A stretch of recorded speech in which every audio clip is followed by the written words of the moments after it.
Hello, resin drops.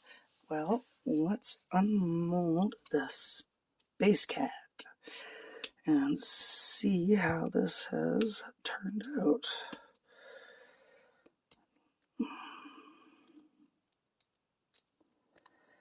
Looks like these sides are starting to get pretty dry. I may have to keep this cat behind for a little bit so I can make myself a new mold soon.